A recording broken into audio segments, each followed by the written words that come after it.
입체학 두 번째 시간인데 마이크 다시. 입체학 두 번째 시간인데 저번 시간 그 복습을 조금 하고 이제 다시 맥머리 입체학을 시작하도록 하겠습니다. 저번 시간 했던 건 뭐냐면 일단 입체학의 정의를 갖다가 책에서도 다루고 있었죠. 그래서 키랄센터의 정의는 어떻다? 중심 원소를 기준으로 4개의 가지가 다른 걸 갖다가 키랄센터라 부르고 우리는 이런 분자들이 시험에 나올 수 있다는 걸 꼭 기억하셔야 돼요. 그래서 탄소가 있으면 가지가 하나, 둘, 셋, 4개가 이렇게 다른 분자를 중심 원소를 뭐라 부른다? 키랄센터라 부른다. 시험 유형은 뭐가 나온다? 키랄센터 수를 구하시오. 이런 유형이 나올 수 있다. 맥머리에서는 뒤에서 보면 이제 S에 대해서 이렇게 설명하고 있거든요. 그래서 S도 마찬가지로 뭐가 될 수 있다?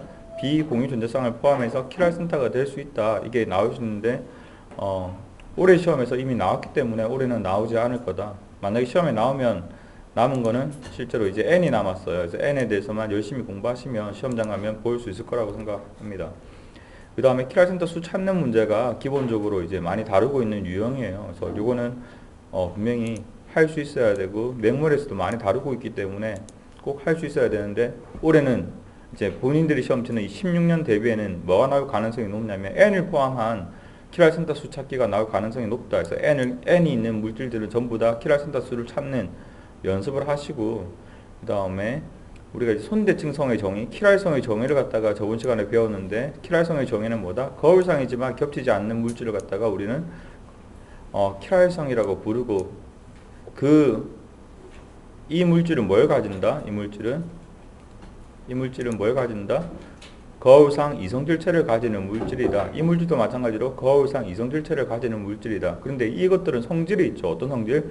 과학 활성을 가지는 성질이 있다. 이 물질도 마찬가지로 과학 활성을 가지는 성질이 있다. 이렇게 설명을 드렸고 그 다음에 저번 시간에 했던 건 키랄성 찾는 문제가 실제적으로 가장 많이 나오는데 첫 번째로 어떻게 한다? 비키랄성을 제외하는 게 중요해요. 그 다음에는 키랄센터 수를 이용하고 그 다음에는 수직 수평, 그 다음에 알렌 구조, 그 다음에 사이클 옥테인, 그 다음에 거울상을 실제로 그리고 난 다음에 겹치는지 확인하는 이런 방법을 통하는데 지금 맥머리에서는 어디까지만 다루고 있어요? 1번하고 2번만 다루고 있죠. 실제로 비키랄을 찾아서 제외하고 키랄센터 수를 이용하는 그런 문제들만 실제적으로 많이 있는데 실제 시험장에 가면 이 두 개의 구조보다는 오히려 아래 게 더 많이 나올 가능성이 높아요. 특히 수직 수평이 많이 나오기 때문에 그것들은 이제 제가 가르쳐 주는 것들을 꼭 연습하셔야 돼요. 아시겠죠? 그래서 이제 오늘 수업 다시 가기 전에 이제 수직 수평은 책에 없으니까 제가 이제 수업 시간에 배웠던 걸 예로 몇 가지만 설명을 드릴게요. 일단 수직 수평은 어떤 거예요? 알렌 구조가 있죠. 알렌 구조는 여기 H와 BR과 여기 H와 BR이 같은 평면이 아니다. 여기가 예를 들어서 수직이면 얘는 수평에 있죠. 그때는 H와 BR이 다르고 H와 BR이 다르기 때문에 얘는 뭐가 될 수 있다? 키랄성 물질이 될 수 있고 얘는 뭘 가진다? 거울상 이성질체를 가지고 얘는 어떤 성질이 있겠다? 과학 활성을 가지는 성질이 있겠다. 이 정도만 아시면 되고 그럼 여기는 H와 CL이 어떻게 돼요? 다르죠. H와 CL이 다르죠. 무조건 이렇다고 해서 얘는 키랄이다? 아니죠. 뭘 따져야 돼요? 탄소수가 하나, 둘, 셋, 4개면은 아니에요. 아시겠죠? 이렇게 탄소수가 3개일 때만 얘는 수직이고 얘는 수평이 되기 때문에 그렇게 알렌 구조에서는 할 수 있다. 자, 다시 이거 보면 얘는 탄소수가 하나, 둘, 셋, 넷, 5개죠. 홀수계면 H와 CL이 다르고 H와 CL이 다르기 때문에 뭐가 될 수 있다? 키랄성 물질이 될 수 있다. 자, 혹시 탄소수가 하나, 둘, 셋, 넷, 5개인데 여기에 CH3와 CH3 같기 때문에 그냥 뭐예요? 얘는 비키랄성 물질이다. 이런 유형이 일단 가장 많이 나오고 실제로 이제 요게 시험에 나올 때는 이렇게 나오지 않을 거고 실제로 이런 덩치가 큰 형태로 해서 키랄성 물질인지 아닌지 나올 가능성이 높아요. 무슨 얘기인지 알겠죠? 이렇게 단순하게 이렇게 주면 모든 학생들이 맞추기 때문에 실제로 엄청나게 큰 덩치를 주고 난 다음에 실제적으로 여기 보면 이중결합인 알렌 구조가 숨어있는 구조 형태로 줄 가능성이 높다고 생각하시면 돼요. 아시겠죠? 시험에 나오면 그렇게 나올 거고 그 다음에 수직수평 문제에서 가장 핫한 유형이 요거예요. 아시겠죠?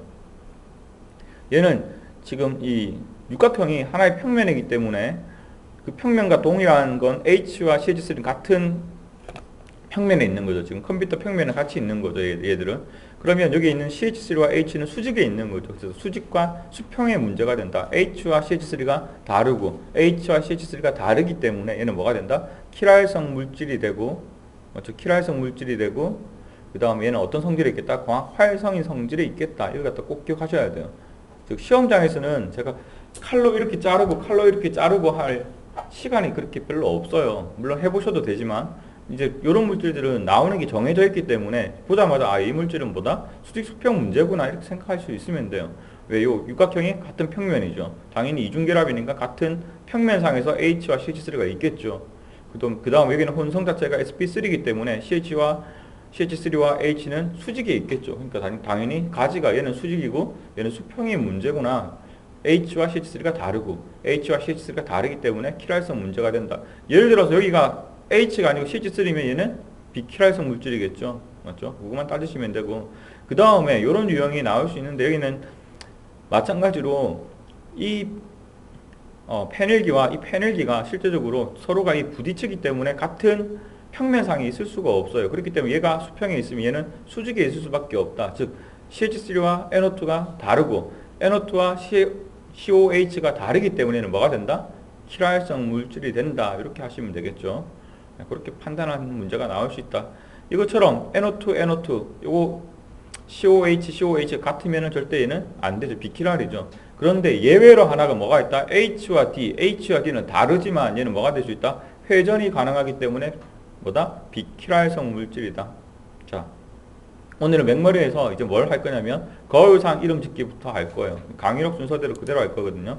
그래서 우리는 이제 맥머리에서 요 앞에 거 이제 했었죠. 그 다음에 요것도 했었고 킬할센터 했었고 요거 했었고 이제 5.5절 정도로 넘어가서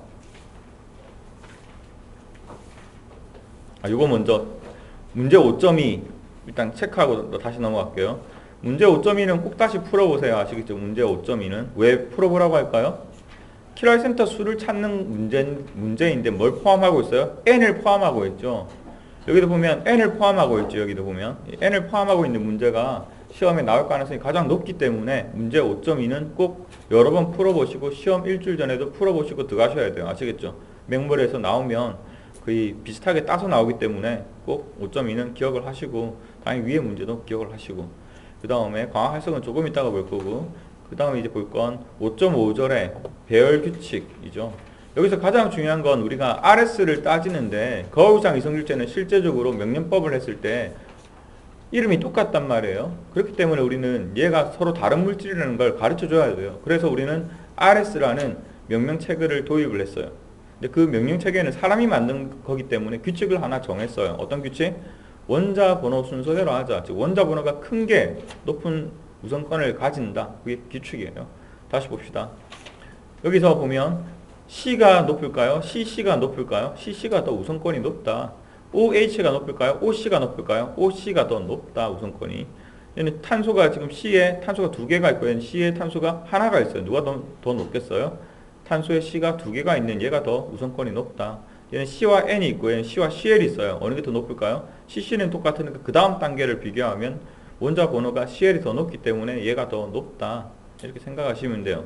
그래서 다시 이중결합이 이제 포함된 걸 비교하는데 얘는 C를 기준으로 다시 봅시다. 얘는 지금 이 C를 기준으로 O가 몇 개 있어요? 이중결합이면 O가 2개가 있다. 이 O도 마찬가지로 이중결합이기 때문에 C가 몇 개 있다? 2개가 있다. 그래서 이 구조는 이 C에 대해서 O가 2개인 2개를 그리고 그 다음 이 O에 대해서도 C를 2개, 지금 C가 이미 하나 그려졌기 때문에 C를 하나 더 그려줘서 이런 구조가 된다. 즉 이렇게 그릴 수가 있어야 된다.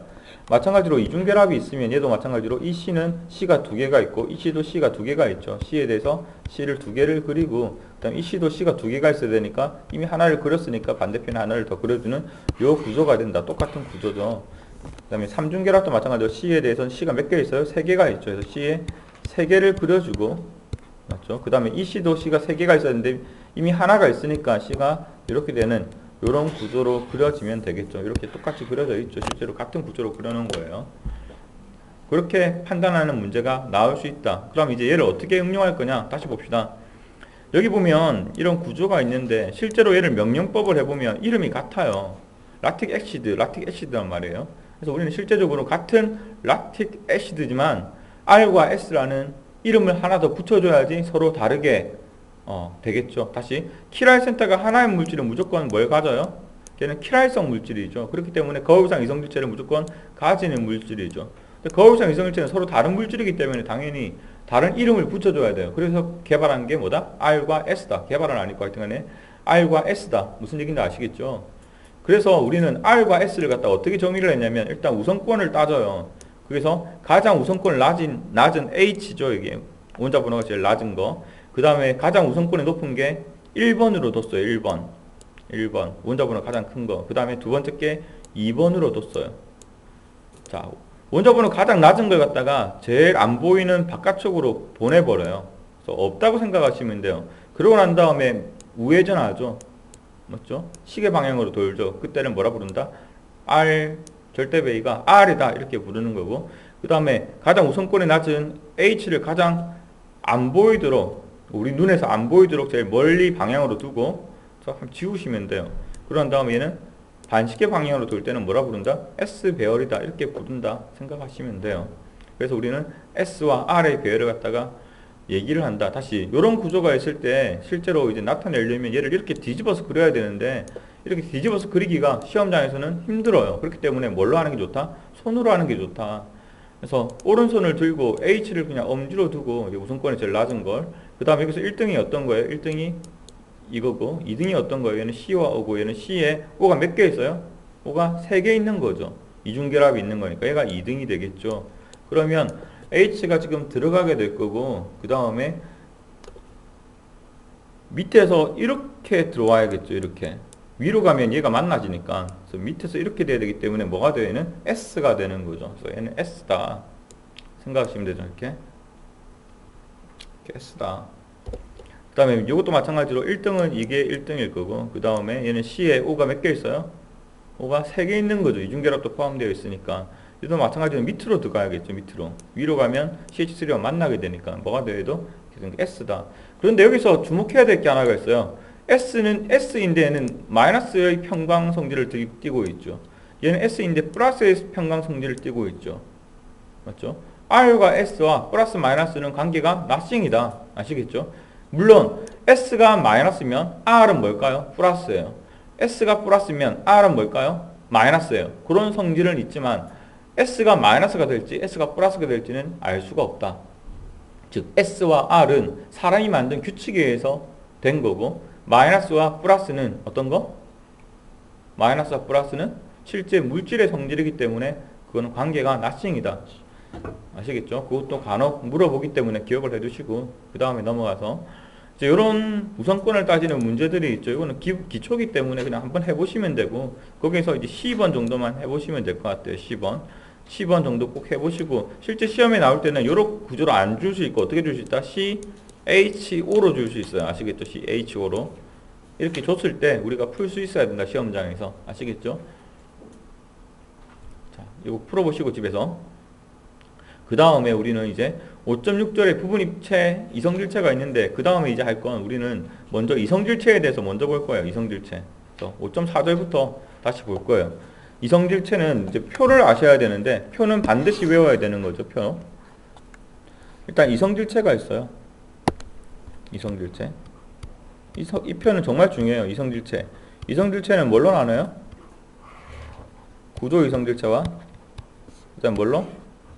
입체 이성질체로 나눠요. 그럼 이 나누는 기준이 있겠죠. 어떤 기준이에요?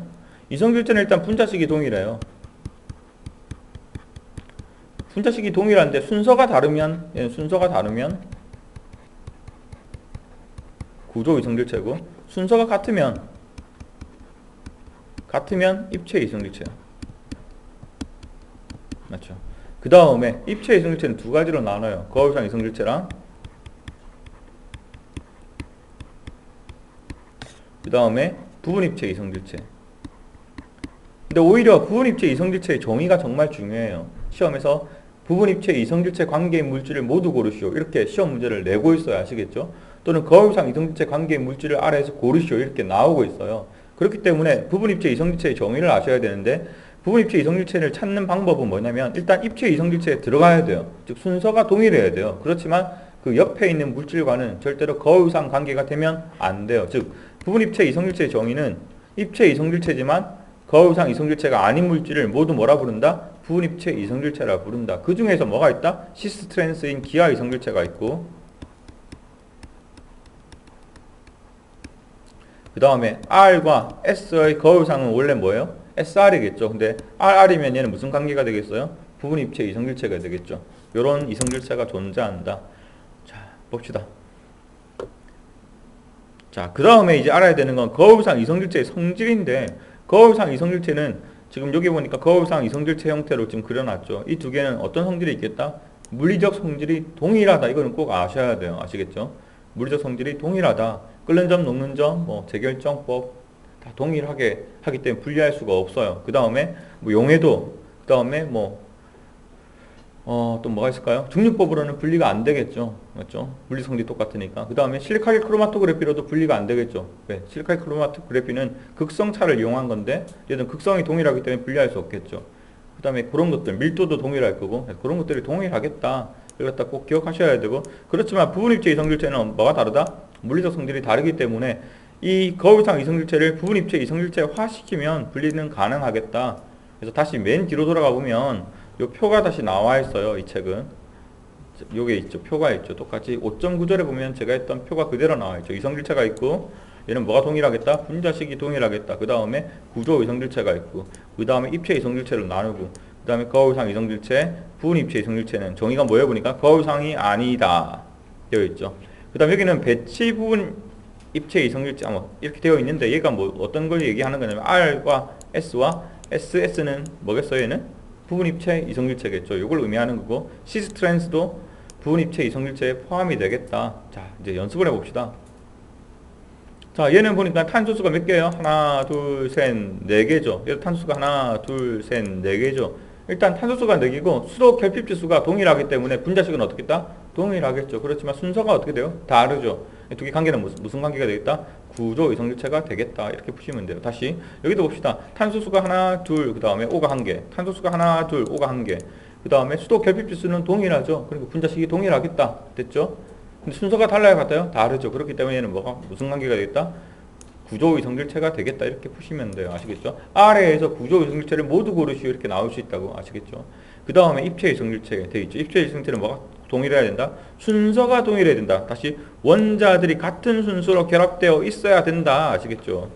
이게 중요한 포인트예요. 다시 밑에 거 보시면 일단 키랄센터가 하나인 물질이죠. 얘는 그냥 간단해요. 키랄센터가 하나면 뭘 가진다? 거우상 이성질체를 가진다. 즉 보니까 뭐가 있어요? 보니까 얘도 키랄센터가 하나인 물질이죠. 우리가 손을 돌려서 R이고 한 개가 S예요. 그러면 얘 두 개는 무슨 관계가 있어요? 무조건 거울상 이성질체 관계겠죠. 그 다음 거 봅시다. 그 다음 거는 C로 구성되어 있고, 두 번째 C에 뭐가 있어요? NH2가 있고, 그 다음에는 뭐가 있어요? OH가 있죠. 여기 똑같이 C로 구성되어 있고, 두 번째 보니까 NH2가 있고, 그 다음에 세 번째 OH가 있죠. 순서가 어떻게 돼요? 동일하죠.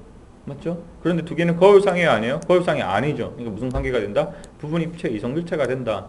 그 다음에 얘는 지금 메틀기가 튀어나와 있고 메틀기가 들어가 있죠. 얘는 메틀기가 튀어나와 있고 메틀기가 튀어나와 있죠. 즉 이렇게 서로 메틀기가 반대로 되어 있는 구조를 뭐라 부르고? 트랜스라는 구조로 부르고, 그 다음에 메틀기가 서로 같이 튀어나와 있는 구조를 뭐라 불러요? 시스라는 구조로 불러요. 이런 걸 갖다 뭐라 불러요? 기하 이성질체라고 부르죠. 기하 이성질체도 어디에 속한다?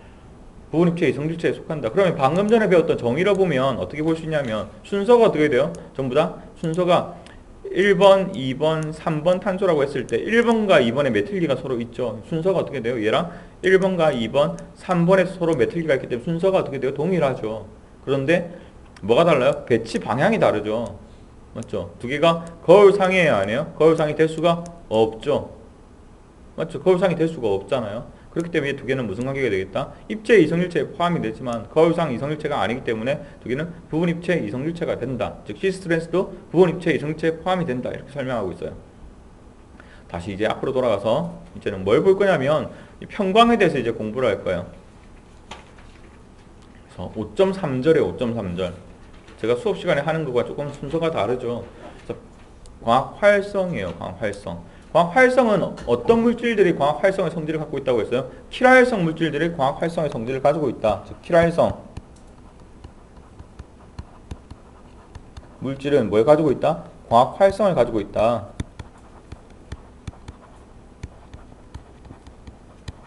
자, 그래서 시험에 나오는 유형은 어떻게 된다? 시험에 나오는 유형은 킬화활성 물질을 고르시오 이렇게 나오거나 또는 거울상 이성질체를 가지는 물질을 모두 고르시오 그렇게 나오거나 또는 광학 활성이 있는 물질을 고르시오 이런 형태로 나온다. 실제로 같은 문제다. 아시겠죠? 그러면 앞에서 했던 것처럼 우리가 킬화활성 물질을 찾는 방법 가르쳐 드렸죠. 어떻게? 비킬화를 제외시키고 그 다음에 킬화 센터수를 이용하고 그 다음에 수직 수평을 이용하고 그 다음에 그냥 닥치고 암기하는 게 있고 그 다음에 실제 거울상을 그리고 겹치는지 안 겹치는지 확인하는 방법이 있죠. 그래서 킬화활성 물질이 되면 걔들은 뭘 가진다? 광학 활성을 가지는 물질이다 이렇게 보시면 되고 그 다음에 아직까지 시험에 한 번도 안 나온 게 하나가 있어요. 그게 뭐냐면 요거예요. 즉 알파에 대해서 우리는 실제적으로 이 수치를 넣어서 고유광 회전도를 구할 수 있는데 아직 시험에 한 번도 출제는 안 됐어요. 근데 중요하지 않아서 얘는 출제가 안 된 건데 그래도 언제든지 한 번은 낼 수 있다. 거기서 중요한 건 일단 길이는 데시미터예요. 데시미터. 그리고 농도는 뭐다? 지금 그램 퍼 밀리리터예요. 밀리리터. 아시겠죠? 이거 똑같은 거죠. 아시겠죠? 우유 생각하시면 되죠.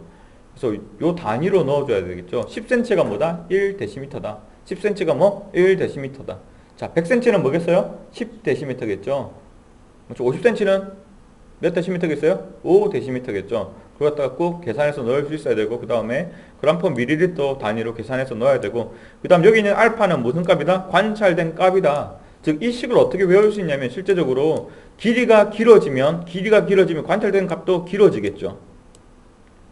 맞죠? 농도가 진해지면 당연히 농도가 진해지면 만날 확률이 증가하기 때문에 관찰된 값도 증가하겠죠. 근데 우리가 가져야 된 값은 고유광해전도예요. 고유광해전도. 고유광해전도니까 누가 측정하더라도 동일한 값이 나와야 되죠. 그렇기 때문에 단위당으로 나눠주는 거예요. 아시겠죠? 길이로 나눠주고 한마디로 농도로 나눠주고 해야죠. 관찰된 값에 대해서. 그러니까 당연히 알파는 뭐다? 쉘분의 알파 이렇게 외우세요. 아시겠죠? 알파는 쉘분의 알파. 자, 그 정도만 하시면 충분하고 실제로 이렇게 나오는 고유광 회전도는 무슨 성질이다? 물질의 고유 성질이기 때문에 R과 S와 서로 관계가 나싱이다. 아시겠죠? 물론 R이 플러스면 S는 뭐겠다? 마이너스 233을 가지겠다. 이거는 되지만 실제로는 정확하게 관계가 나싱이 될 수 있다 보시면 되고 그 다음에 요 문제는 한번 꼭 풀어보세요. 아시겠죠? 요 문제. 왜냐면 아직까지 기출이 한 번도 안 됐기 때문에 기출이 한 번도 안 됐던 건 예의상 꼭 풀어두셔야 돼요. 맹머리에 있는 건. 아시겠죠? 그래서 계산하는 걸 한번 꼭 해보시고 실제로 시험에는 수치가 딱 떨어지는 게 나올 가능성이 높아요. 아시겠죠? 수치가 딱 떨어지는 거.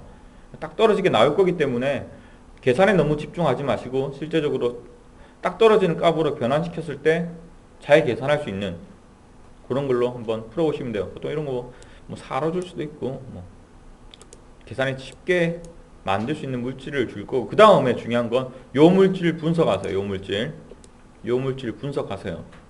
왜 제가 요런 물질을 분석하라고 할까요? 시험장에서 출제원들은 맹머리를 넘기다가 이 구조 한번 그냥 구조로 문제 내보겠다 이렇게 낼 수 있다고. 즉 기읍 불포화도는 얼마예요? 그 다음에 니은 킬할 센터수는 몇 개예요? 그 다음에 디귿 광학 활성인 물질이에요. 리을 얘는 거울상 이성질체를 가져요. 이런 식으로 기역, 니은, 디귿, 리을 형태로 여기에 대해서 올바른 것을 모두 고르시오. 이런 형태로 나올 수가 있어요. 즉 n을 포함된 거죠. 그런 것들은 나올 수 있기 때문에 꼭 기억해 두셔야 돼요. 자, 다시 넘어가서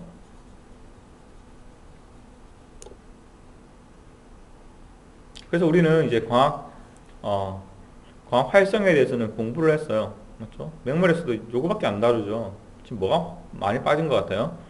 거울상체 과량이란 게 지금 빠져있죠. 보니까 거울상체 과량 넘겨봐도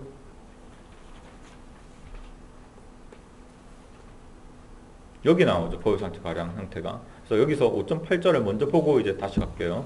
제가 하는 순서랑 조금 달라요. 일단 이제 거울상체 과량에 대해서 공부를 할 건데 우리가 일단 먼저 라세미체 혼합물의 정의를 일단 먼저 아셔야 돼요. 라세미체 혼합물의 정의는 뭐가 라세미체 혼합물이에요? 거울상 이성질체가 1대1로 섞여있는 혼합물을 뭐라 부른다? 라세미체라 부른다. 책에서도 이렇게 설명하고 있죠. 타르타르 애시드는 거울상 이성질체지만 50대 50으로 혼합물을 가진다. 이런 물질들은 뭐라 부른다? 라세미체라 부른다. 즉 라세미체 정의는 반드시 암기하셔야 되는데 거울상 이성질체 1대1 혼합이다. 그래서 거울상체 한 개가 플러스 예를 들어서 10이면 다른 거울상체는 마이너스 10이겠죠. 그 두 개가 상쇄되면 얘는 광학적으로 어떻게 되겠다? 광학적으로 불활성이다. 그래서 라세미체는 광학적으로 불활성이라는 걸 꼭 기억하셔야 되고, 우리가 광학적으로 불활성이라고 하면 머릿속에 떠오르는 단어가 있어야 돼요. 광학 불활성. 시험에서 어떤 문제가 나오냐면 아래 분자 중에서 광학 불활성의 물질을 고르시오 이렇게 나와요. 그러면 뭘 찾아야 된다? 비키랄린 물질을 찾아야 돼요. 비키랄린 물질은 광학 불활성이에요. 그 다음에 메이저 컴파운드도 뭐다? 광학 불활성이에요. 그 다음에 라세미체도 광학 불활성이다. 이 세 가지를 꼭 떠올리셔야 되고, 물론 메조는 비키랄 물질이죠. 맞죠? 메조 비키랄 물질이지만 이렇게 세 개로 외워두시는 게 실제 시험장에서 헷갈리지 않는다. 또는 광학 활성의 물질을 고르라고 했을 때도 비키랄을 제외시키면 어떻게 되겠다? 우리가 쉽게 광학 활성의 물질을 고를 수 있겠죠. 그렇기 때문에 꼭 기억을 해 두셔야 된다. 그 다음에 이제 시험에 나오는 건 이제 분할도 나올 수 있는데, 레졸루션 나올 수 있는데, 일단 설명을 드릴게요. 자, 봅시다.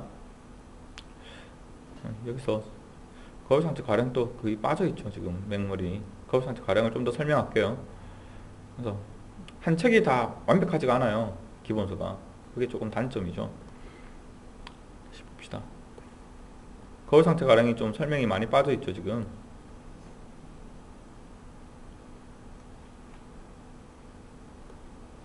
빠져있네. 자, 봅시다. 거울 상태 가량에 대해서 먼저 설명을 드릴게요. 거울 상태 가량.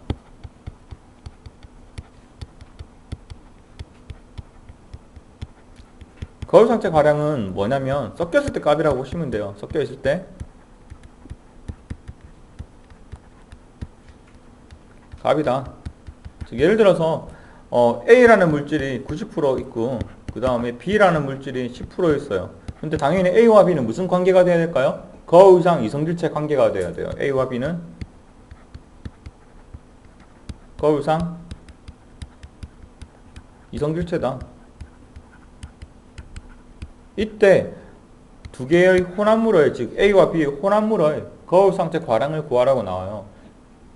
그러면 실제적으로 거울상태 과량의 의미 자체가 평광으로 했을 때 상쇄되는 값은 제외하고 나머지가 얼마만큼 남아있냐는 거거든요. 즉 얘는 B가 10%가 있죠. 즉 A에 대해서 10%만큼 깎아 먹겠죠. 평광 자체가 몇 프로 남겠어요? 80% 남겠죠. 즉 80%가 남아 있습니다. 즉 80% 2입니다. 이렇게 하시면 돼요. 그 다음에 또 시험에 나오는 유형은 뭐다? 80% 2일 때 실제적으로 얘는 얼마가 섞여 있는 물질이에요. 몇 대 몇 수로 섞여 있는 물질이에요. 이렇게 되는 거라고. 즉 80% 2는 지금 섞여 있는 상태죠.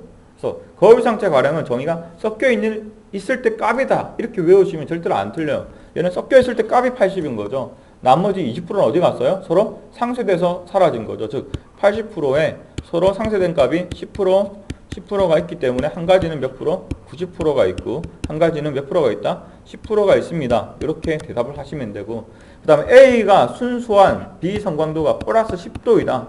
당연히 B는 뭐겠어요? 순수한 비성광도는 마이너스 10도겠죠. 자, 다시 봅시다. 그러면 거울 상태 과량이 80%일 때 몇 도로 보일까요? 이렇게 물어봐요.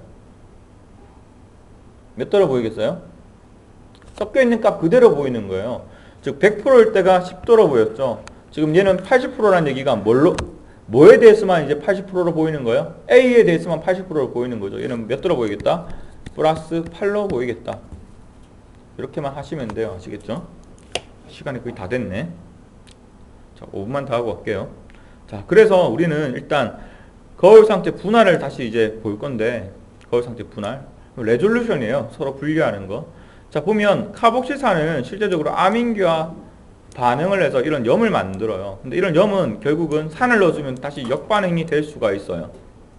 이게 키예요. 다시 역반응 어떻게? 산을 넣어주면 돼요. 다시 볼게요. R과 S가 1대1로 섞여 있어요. 뭐해 보니까 얘는 라세미체죠. 얘를 분리하고 싶어요. 그래서 이런 물질을 넣었어요. 그러면 얘는 그냥 R과 S염이죠. 이렇게는 분리할 수가 절대로 없어요. 즉, 이 아민을 넣을 때는 반드시 규칙이 있는데 뭘 넣어야 되냐면 키랄센타를 가지는 물질을 넣어야 돼요. 그 다음 장에 보면 얘는 키랄센타를 가지는 아민을 넣어야지만 분리가 가능하다. 즉 여기는 보니까 R인 물질이 있죠. S인 물질이 있죠. 키랄센타를 R을 가지는 물질을 넣었어요. 그럼 염이 만들어지는데 얘는 무슨 염이 만들어지고? RR염이 만들어지고 그 다음에는 SR염이 만들어지죠. 그럼 얘들은 순서가 동일하죠. 무슨 관계가 돼요? 부분입체 이성질체가 되는 거죠. 그러니까 물리적 성질이 다르기 때문에 물리적 성질인 재결정법을 통해서 분리가 가능해져요. 맞죠? 그래서 얘를 분리하고 나면 얘는 제가 산을 넣으면 다시 역으로 돌아갈 수 있다고 했죠. 그래서 산을 넣어줘서 다시 이 R과 그 다음에 이 물질을 갖다 서로 분리해낼 수가 있어요. 아시겠죠? 그 다음에 또 어떤 성질이 있냐면 카복시산은 알코올과 반응해서 에스테르를 형성하는 성질이 있어요. 아시겠죠? 그런 성질을 이용해서 할 수 있는데 마찬가지로 이 알코올을 넣을 때도 마찬가지로 이렇게 하면 안 되고 뭘 넣어야 된다? 키랄센타를 가지는 알코올을 넣어야지 실제적으로 분리가 가능하다고 생각하시면 돼요. 그래서 이렇게 구성하는 게 아니고 실제로는 키랄센타를 가지는 알코올을 넣어야 된다. 자, 봅시다. 여기 보니까 키랄센타를 가지는 알코올을 넣은 문제가 없네요. 보니까 실제로 이런 걸 넣으시면 안 돼요. 아시겠죠? 그건 조금 잘못된 예를 갖다가 보여주고 있는 거예요. 아시겠죠? 왜? S와 R이 있는데 그대로 S와 R이죠. 그럼 뭐 분리가 불가능하죠. 실제로 키랄센타를 가지는 알코올을 넣으시면 돼요. 예를 들어서 이런 알코올 H, 그 다음에 CH3, 그 다음에 뭐 CH2, CH3, 그 다음에 OH. 얘는 보니까 지금 S인 알코올이죠. S인 알코올. 그러면 SS인 에스테르가 만들어지고 얘는 그 다음에 RS인 에스테르가 만들어진다고. 근데 에스테르는 산을 넣으면 다시 원래대로 돌아가져요. 그렇기 때문에 그렇게 할 수 있다 정도만 기억하시면 되고, 아직까지 PT에서는 이렇게 거울 상태 분리가 안 나왔어요. 왜 그럴까요? 시험 범위가 좀 애매하죠. 실제 에스테르 합성을 알아야지 풀 수 있기 때문에 실제적으로 잘 가르치지 않죠. 이거 5.6. 근데 언제든지 한 번은 나올 수 있을 것 같아요. 자, 이제 수업이 끝났죠. 자, 마지막으로 정리를 이제 하고 끝낼게요. 그래서 맥머리 입체학을 보고 있는데 일단 실제적으로 강의록에서 거의 다루는 것들이 조금 몇 개는 빠져 있죠. 맞죠? 그래서 실제 맥머리만으로 100% 시험을 커버하기에는 조금 부족해요. 한 80% 정도 커버가 된다고 보시면 돼요. 아시겠죠? 그렇더라도 맥머리는 봐주는 게 좋다. 그래서 입체학 중심 보시면 되고, 여기서 손 대칭성의 정의 보시면 되고, 그 다음에 키랄센타의 정의 보시면 되고, 얘는 키랄센타가 하나가 있으니까 거울 상태를 가지고 얘는 광학 활성의 물질이다. 플러스인 광학 활성을 가졌구나 생각해 보시면 되고, 그 다음에 키랄성을 찾을 때는 요령이 있죠. 그 요령만 기억하시면 되고, 그 다음에 얘는 대칭면이 있으니까 비키랄이고, 키랄센타가 하나면 무슨 물질이다? 키랄성 물질이다. 그렇게 푸시면 되고, 그 다음에 요런 형태로 시험이 잘 나오니까 조심하라고 했고, 얘는 당연히 키랄센타가 하나가 있으니까 키랄성 물질이고, 그 다음에 요거는 꼭 공부하시라고 했어요. 공부 아시겠죠? 요거 꼭 공부하시고, 요것도 꼭 공부하시고 5.2. 그 다음에 광학 활성에서 시험에 아직 안 나온 건 뭐가 안 나왔다? 요 알파에 대해서 계산하는 문제가 안 나왔는데 얘는 그렇게 중요한 건 아니다. 그 다음에 요게 하나가 있는데 위에서는 플러스를 띄고 있으면 우회성을 해요.